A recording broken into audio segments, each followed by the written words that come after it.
ku xiif doo ne ko xaaral maa ngi togg jox la da ngay yekk jox ko mu lekk ba pare bu lekkee ba pare nag nga doog a mën a wax ak moom léegi nag nan la ñuy joxee xale yi ñu lekk ba pare d'où l'importance le contrat de confiance et comme disait Thomas on lit les bœufs par leurs cornes mais on lit les hommes par leurs paroles d'où l'importance ci li nga doon expliquer ni de art oratoire d'où li nga doon expliquer ni c'est pas les grands égrégats c'est vrai il faut que le peuple disons le peuple góorgóorlu le peuple peinant disons-le comme ça les góorgóorlu le peuple peinant puisse se retrouver en lui pour se dire en définitive qu'il est des nous qu'il est des nôtres et que kii mënuñu war il va nous amener au bon port kon donc lu mu ñu digal lu mu ñu sant danañ ko def fu mu ñu jaarloo danañ ko def lu mu ñu wax xaar leen danañ ko mën a xaar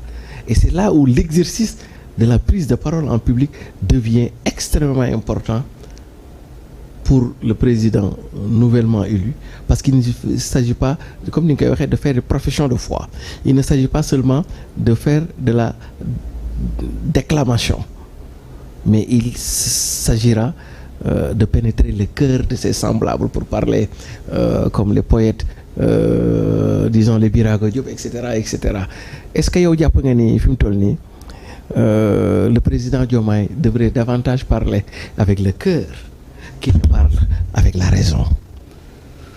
man si sama xalaat état notion de état dafa c'est une superstructure. Absolument. État dafa am fu mu lay teg.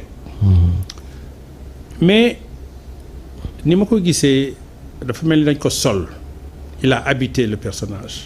il a habité vraiment le personnage.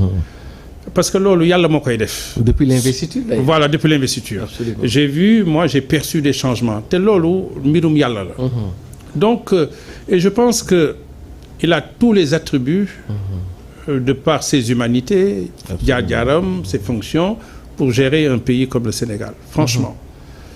Maintenant, l'euphorie du pouvoir, quelle va être sa relation avec ce pouvoir-là, et puis toutes les contraintes liées à sa charge, toutes les, comment dirais-je, les complots souterrains, etc. Comment, voilà. Mais moi, ce que je perçois, il va être un président à la hauteur du commun des Sénégalais. Merci. D'ailleurs, moi j'ai vu dans les réseaux sociaux tool bi mu am dem di witt papaya etc. Donc et j'ai vu que Pastef il y a pas très longtemps def na benn opération setal ak yu mel noonu. Donc il peut profiter de la superstructure de l'État tout en étant un président qui est abordable, un président qu'on peut aborder. Et se méfier aussi de justement de l'isolement. Il faudrait comme le président, je pense que du Paraguay ou de l'Uruguay, il y a un président qui vit sobrement. C'est l'Uruguay. C'est l'Uruguay, etc. Donc, moi, c'est cette perception-là et je pense qu'il ne faillira pas sur ce plan-là. Par contre, au niveau des jeunes, moi, je vais vous donner un exemple. Ça fait plus d'1 an, j'avais écrit à la direction de l'emploi pour embaucher dans ma structure des jeunes. Jusqu'à présent, on m'a dit que les budgets ont été finis, etc., etc. Donc, tout ne dépend pas de lui. Tout dépendra aussi d'une administration qui fonctionne. Absolument. Et je pense que, voilà, cette double question d'une administration impartiale, nous tous, nous la souhaitons. Et je pense que des réformes doivent être faites aussi à ce niveau. Et son succès sur l'emploi des jeunes, il y a énormément d'entreprises qui veulent embaucher des jeunes. Est-ce que l'administration, les budgets alloués reviennent vers les entreprises? C'est tout ça qu'il faudrait, à mon humble avis, bien voir. Non, et puis je pense même qu'il en a parlé, parce que su ma doon xool thématique yu discours yu mu wax dans l'architecture de son discours, disons-le comme ça, wax na ci martyrs yi mooy ñëpp ñi joxe seen bakkan ba mouvement révolutionnaire jël le pouvoir. Il a parlé des anciens militaires, il a parlé des anciens présidents, il a rappelé que la fête du 4 avril c'est d'abord et avant tout la fête des armées. il a aussi dit que à l'attention de la jeunesse dégg na leen. dégg na leen que xam na ne le défi il est un défi éminemment économique. Par rapport ak emploi. wax na tamit ci je pense réforme CNRI yi. ne bu dee affaire Sénat bi danañ ko gën a tëggaat léegi dootul nekk autonome mais indépendant lay nekk jël yoonu boppam te ñu dootuñu ko wax jaaral fii yow la yow jaaral fële justice bi gars yi xool ko démocratie bi et cetera. Il a aussi comme li ngay wax ni pétrole ak gaz il est revenu pour wan ni contrat yi danañ ko gën a leeral. te loolu sax ITIE moo koy ku nekk li nga ci am ñu xam ko ci waaw parce que foofu nébuleuse la c'est très opaque.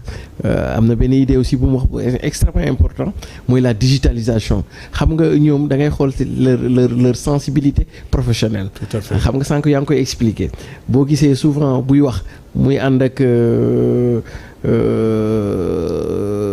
benn genre xaw ma sax àll laa koy tuddee. en art oratoire on l'appelle le mot concept. muy wax di ci insister ak yooyu. xam nga fiscalité booy jàngee fiscalité yow da ngay xam ni état lépp at the end of the day fiscalité ko téye.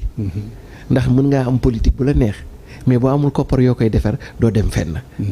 xel mi day rafet rek et donc la question fiscale moom day xam ni tey jii bu demee ne jàng ca njago jaay ju mu dëkk juddoo fa jàng ba ñëw université loolu fiscalité moo ko may. parce que état moo ko de ce qu'on appelle la république l'état te l'état du sukkandiku ci fiscalité moo tax ñoom bu ñuy wax ci affaire fiscalité reddition des comptes dafay nekk benn genre sacerdoce daf koy waxee avec le cœur parce que xam na ni loolu rek moo mën a yàq lu bari te loolu mooy tax peut-être mu ni administration da koy digitaliser. parce que la circulation de la monnaie fu mu am fu bari rek yooyu du fay ñàkk. tout à fait guerre. voilà nasaraani. bi ñu ko bëggee lijjanti dëkk lan lañ def dañ ni dañuy def ba muy am moyen de cash muy circuler. moyen de cash quand il y a moyen de cash il y aura moins de tentatives de corruption de et cetera et donc pour man la digitalisation des administrations avec le mobile money qui est très pénétré et cetera dinañu mën a permettre ñu gagner un bond en avant. Gis naa aussi benn affaire boo xam ne bëggoon naa la ci laaj dama gis ñu sóoraale. ndax il faut de tout pour faire un monde finalement. ñu sóoraale les malentendants defal leen benn grille ñuy communiquer noo koy jàngee en tant que spécialiste art oratoire. waaw loolu dafa wane que ni dafa wane d'abord que yërmandeem parce que amul demi citoyen ñun ñëpp ñam laago aussi si dëkk bi la ñu bokk. te laago du tee tamit da nga am sa xel. te sa xel mën nga koo jëfandikoo. donc le fait que ñuy def ay décryptage ci rajo yeeg ci télévision yi pour ñi nga xam ni c'est des malentendants loolu dafa participer ci démocratie parce que démocratie même de la loi des nombres c'est peut-être man ni ma ko définir la loi des minorités. Absolument. respecter voilà des minorités.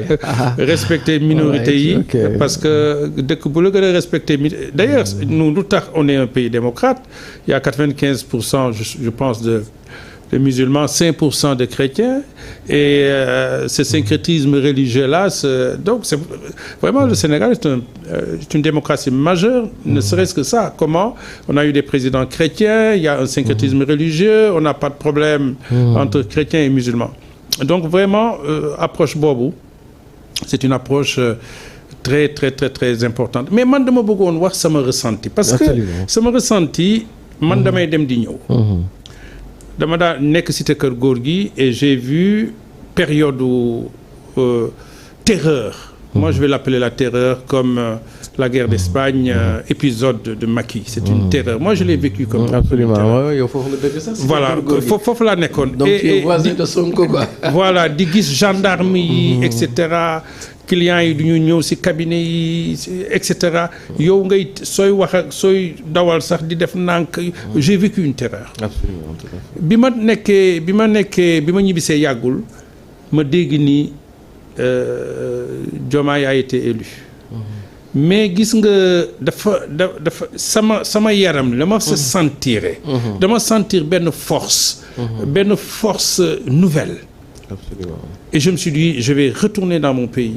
dinaa ñibbi. dinaa gën a dëgëral samay activités. parce que dëkk bi am na lu mu changé.